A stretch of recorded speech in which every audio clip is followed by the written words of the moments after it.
attack on the Constitution or just common sense? An emotional U.S. president announces new gun reforms, but Republicans say he's going after law-abiding citizens. Also on today's program, the El Nino effect, from flooding to famine, why the weather system is wreaking havoc across the earth.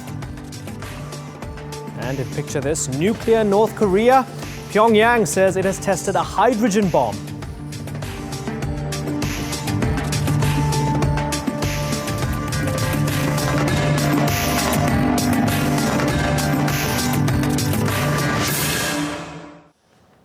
Hello and welcome to the Newsmakers with me, Imran Garta. He's called it the greatest frustration of his presidency.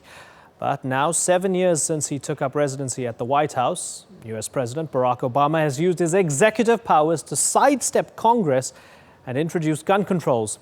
3 years earlier, in the aftermath of the Sandy Hook school shooting, he said, "We have to take meaningful action regardless of the politics." But the politics remain. And now Obama has been accused of exceeding his powers as president, of acting as a dictator, as Republicans accuse him of attacking the Second Amendment. Today's Newsmaker is US President Barack Obama, as we ask if these new measures will go any way in improving public safety in the United States.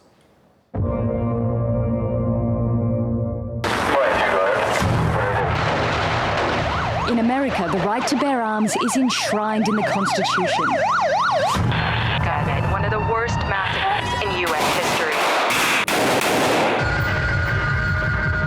The only thing that stops a bad guy with a gun is a good guy with a gun. There are almost as many firearms as there are people in the U.S. I don't want anyone telling me I can't have something that I am really entitled to have. Gun violence and mass killings have devastated families, spreading fear and shock across communities. On Friday, December 14th, I put 2 children on the bus and only one came home. I pray that no mother, father, grandparent, or caregiver of children ever have to go through this pain. We are approaching a moment that none of us will forget. Unfortunately, we had a very tragic incident this morning. When the peacefulness of our community was shattered. The headlines confront the violence that happens all too often. President Barack Obama repeatedly condemned the killings, and then Sandy Hook happened. Please join us now in a moment of silence.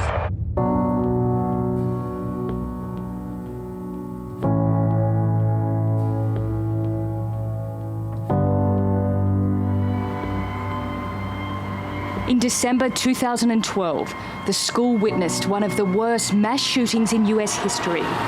20-year-old Adam Lanza murdered his mother, then set off for the school as if going to war. Armed with a military-style assault rifle, he shot dead 20 children and 6 teachers before killing himself. The majority of those who died today were children. Beautiful little kids between the ages of 5 and 10 years old. President Obama then pushed for tougher background checks on people who buy guns and a ban on the sale of certain assault weapons. But the opposition was strong. Never fight if you can avoid it. But when you must fight, don't lose. The National Rifle Association is the most powerful gun lobby in the world. It campaigned against any changes to America's gun laws. And for decades, it's had a grip on the Republican Party. I call on Congress today to act immediately to appropriate whatever is necessary to put armed police officers in every single school in this nation. The debate was bitter, polarized, and intense. How many more? How many more? How many more colleges? How many more classrooms? How many more movie theaters? How many more street corners? Enough. Enough. Enough. Obama decided it was enough too.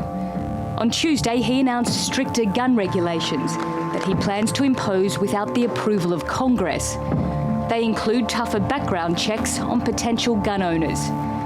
He also recalled the shooting at the Sandy Hook Primary School. Every time I think about those kids, it gets me mad.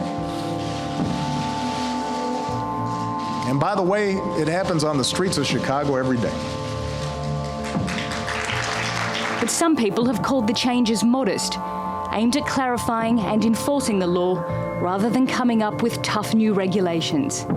It's too early to say what, if any, impact they will have, and whether they can really stop or even reduce the number of mass killings. Nicole Johnston, The Newsmakers. Well, joining me now on The Newsmakers to discuss President Obama's gun control measures is John Lott. He's president of the Crime Prevention Research Center and author of the book, More Guns, Less Crime. And in Washington is Leah Barrett. She's executive director of New Yorkers Against Gun Violence. Thank you, both of you, for joining us. John, let's start with you. The NRA called President Obama's tearful speech a, quote, emotionally condescending lecture. Do you agree? I guess the thing that disappoints me is we're all angry. We all want to do something, but the point is that not one of the rules that the president has put forward would have stopped any of these attacks, particularly the one that he keeps on emphasizing, these so-called expanded background checks. He mentions Chicago and the violence that occurs there. Illinois already has that law. He mentions Sandy Hook, or he talked about the shootings in California or Colorado. Those states already have the type of law that he's talking about. And so the irony is, rather than actually doing something that might make a difference, he goes and points to the states where disasters have occurred that already have the law, and he says, well, we should take that law, which didn't stop those disasters, and apply it to the rest of the country. That's what disappoints me. We all want to try to do something, but do something that matters. What he's doing is going to be imposing essentially what's a large... Sorry to interrupt you. He said... Yeah, go ahead. He said that this change doesn't happen overnight. You would understand, wouldn't you, when he's invoking Sandy Hook, with 26 killed, 20 kids blown up, many of them in the first grade, you would understand the millions of Americans who want to see their president doing something to stop first graders being blown up, right, however small, however incremental. So what should he be doing rather than this? No, but do something. Do something that would have at least affected the cases that you're using. If you're pointing to a case, if you're pointing to Chicago or you're pointing to California or other places, and you're using those as examples, at least have the rules that you're putting forward have something to do with stopping those cases. So are you saying that the president's ideas moving forward will not in any way, shape or form make it more difficult for Americans who want to cause destruction and bloodshed getting access to AR-15s to blow innocent people up? Are you saying it won't do anything? Well, his rules have nothing to do with AR-15s in particular, but no, look, if you look across the states with the types of rules that he wants to have already have higher rates of mass public shootings, already have more deadly mass public shootings. I mean, there are 2 points here. One is, if you look at all the examples that he talks about, not one example would have been stopped by any of these expanded background checks, not one. And then if you want to look more broadly at the statistical evidence, you look and you just don't see these types of rules having any impact on any of these cases. Okay, Leah Barrett. Let me get Leah Barrett California already has this rule. Okay. Why point to California and San Bernardino as an example then? Okay, you made the point. Let's get Leah Barrett in here. Leah Barrett, expanded background checks. Background checks didn't stop Dylan Roof in South Carolina. He passed a background check even though he was posing very publicly with apartheid South Africa flags, Rhodesia flags. He'd admitted to taking drugs. So John has a point, doesn't he? Well, actually, Dylan Roof, the case you bring up, he would have if the FBI had been able to go beyond the 3 days after which they have to grant the sale or make the sale go forward. If they had actually held it because they were trying to clarify and there was a mistake, it went to the wrong agent or the wrong office. And had it been investigated thoroughly, he would not have gotten the gun. So let's be clear about that. The other point I would like to make is that President Obama pointed to the fact that we have 33,000 gun deaths every year in this country, nearly 2/3 of which are suicides. It's 90 Americans dying every single day. The problem is our federal gun laws are shot full of holes. what he's doing is he's interpreting the law, he's clarifying what Congress has said must be the case, that all federally licensed firearms dealers, people engaged in the business of selling firearms, must conduct background checks on all prospective buyers. And I agree that the bar for these the prohibitors for people buying guns is low. It's too low. It needs to be raised. But in the meantime, what we need to do is make sure more individuals are actually going through the process of what Congress has mandated, the National Instant Criminal Background Check System run by the FBI. And President Obama is merely using his executive authority to clarify that particular part of the law that Congress passed in 1993. And we think it's very important. It's an important first step, but it's only around the edges because Congress would ultimately need to act in order to make sure that background checks are conducted on all gun sales. And they show no willingness to do that, which is why the states are important. States like New York and California and Massachusetts. New York closed the private sale loophole in 2013 after the Sandy Hook massacre, so that background checks are now required on all gun sales. And what the problem is in a place like Chicago that people love to say, oh, they have a terrible gun problem. Yes, well, that's because Indiana has very, very porous, weak gun laws. Right. And parts of Illinois outside Chicago have very weak gun laws. And it's easy to get a gun. And guns are like pollution. They're like cockroaches. They travel across state borders very easily. They're trafficked. And we don't even have strong federal trafficking laws. For example, someone who traffics firearms gets the same penalty as someone who traffics a chicken.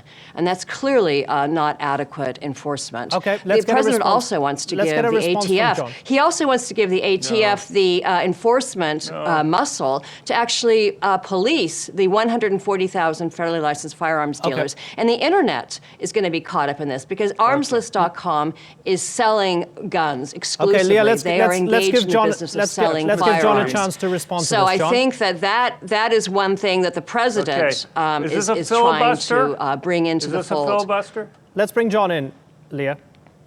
John? Yeah. John, by the way, John Lott is a thoroughly discredited academic. He's an academic nomad. He's never been able to hold a position anywhere. And his research is thoroughly discredited and cannot be backed up by any evidence. Now? You made your point. Let's give John a chance. I don't understand. Are you just trying to yell over me? Go ahead, John. Look, if you look at what the president's trying to do here in this case, he is taking on authority that's not his. The law is very clear and very specific. It says that's not true, John. You know it's not true. 24 constitutional law scholars have said that his actions are fully within the limits of his executive authority.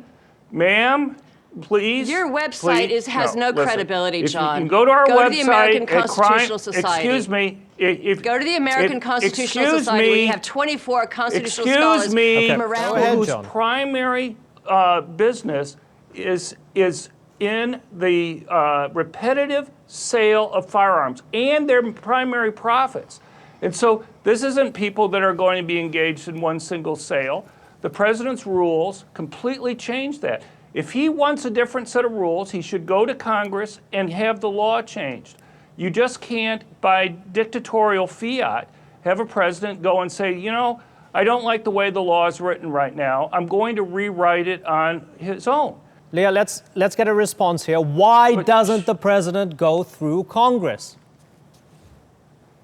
Because Congress is not doing anything. They've done nothing since 2013. They've done nothing since 1993. In fact, they've loosened our federal gun laws. They've starved the ATF of resources. They've prohibited federal funding for gun violence research. They've granted immunity from lawsuits to gun manufacturers. This is ridiculous. This is a Congress that is completely in the pocket of the NRA. And let's be clear about one thing.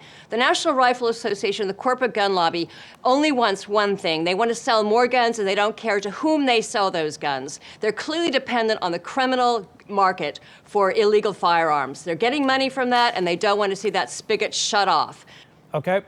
John. They're doing it for profit. They are an industry that is soaked in the blood of the American people. You made the point. And 90% of Americans want background checks on all gun sales. 90%. The NRA does not speak for all Americans. They don't even speak for all gun owners. One thing just to keep in mind. John, I want a quick response, please, because we're running out of time. We've got about 2 minutes left.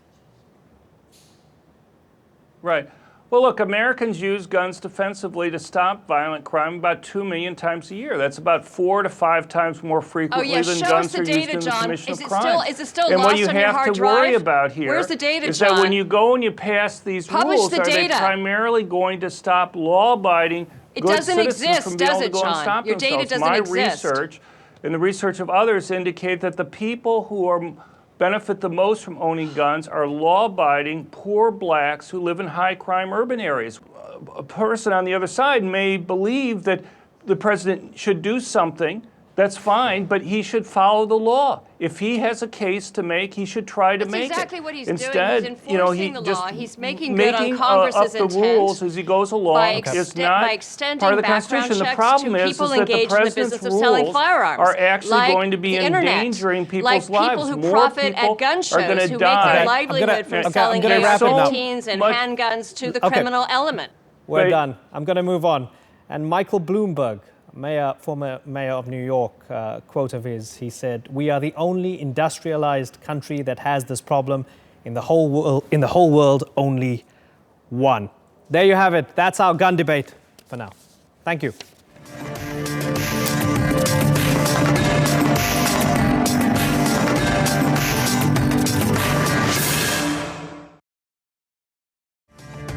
Still to come on the Newsmakers, why El Nino is causing weather chaos across the world. And in Picture This, North Korea claims to have tested a 4th nuclear bomb.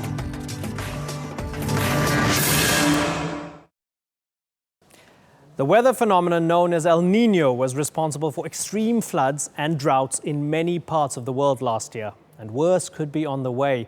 Some scientists say 2016 is likely to see even more devastating weather events, increasing the risk of hunger and disease for millions of people. The Newsmaker's Yvette McCullough looks at El Nino's impact so far.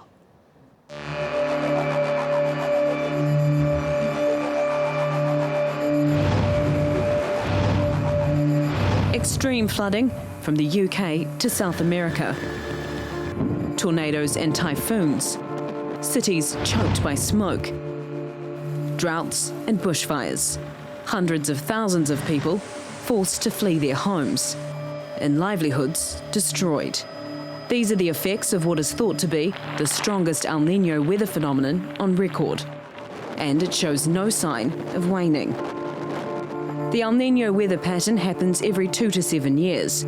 The warm waters of the Central Pacific expand eastwards towards North and South America.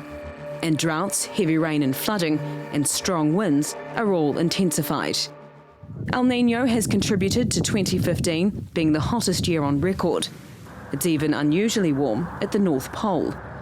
Some people speculate that man-made climate change is behind the ferocity of this year's El Nino pattern, and they're warning its effects may be catastrophic.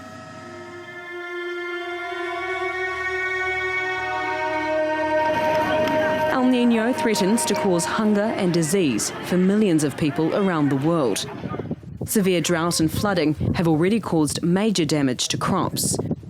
Food shortages across southern Africa are expected to peak in February, and the price of staples like coffee, cocoa, rice and sugar are likely to increase. In Ethiopia, the government estimates the number of people desperately needing food aid has increased to more than 10 million. More floods are expected in parts of South America, which has already seen the worst flooding in 50 years. And then there is the cost of the damage caused by the extreme weather. In the UK, the bill for the recent flooding is expected to be more than $7 billion.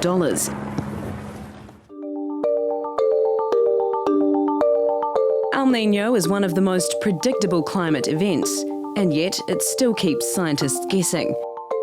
NASA's experts say this year's could be the strongest ever, but they've already changed that forecast 3 times.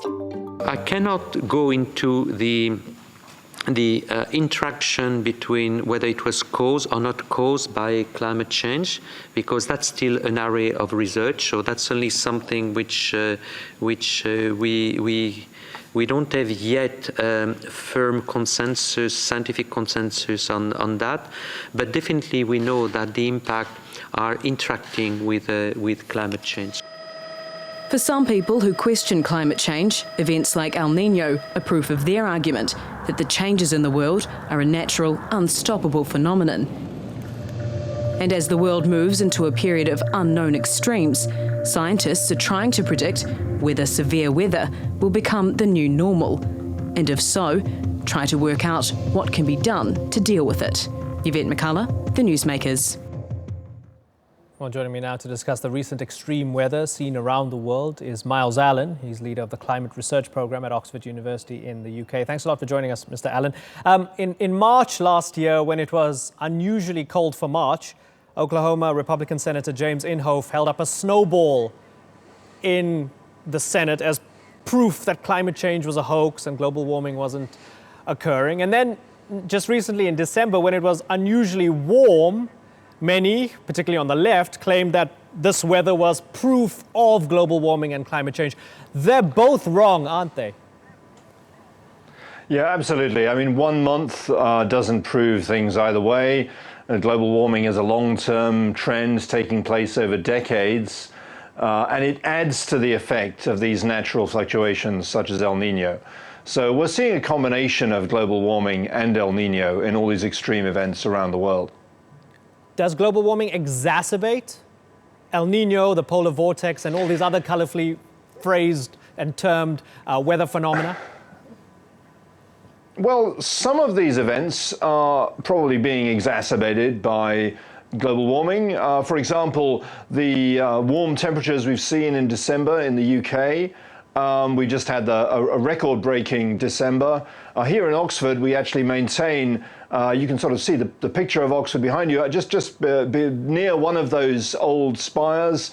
We maintain the world's longest weather record, and we've just had the warmest December ever by beating the previous record set in 1852 by over 2 degrees, which is, you know, that's an extraordinary record margin by which to break a record, because normally you break weather records by tenths of a degree. 2 degrees is just unbelievable.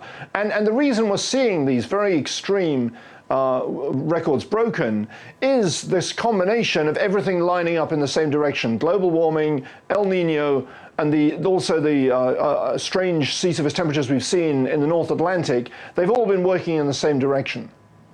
As media, are we failing in our duty to inform the public and sort of distinguish between extreme weather and long-term trends of climate change?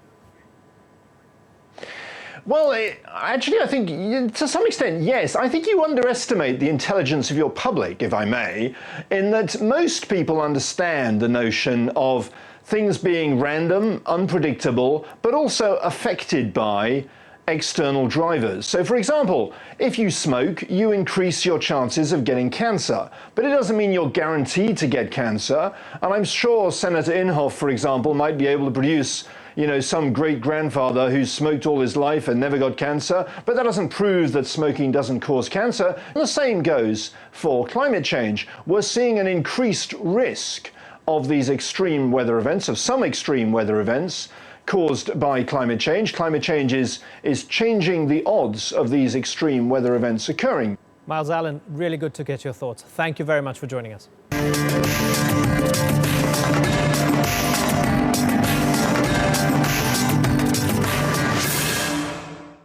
In today's Picture This, North Korea says it has successfully conducted its first ever hydrogen bomb test. It's drawn condemnation from countries around the world, including the North's allies, Russia and China. Let's take a look at North Korea's nuclear ambitions.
Today's Newsmaker has been US President Barack Obama. As he enters the twilight of his presidency, he's determined to do something about gun violence with or without the support of Congress.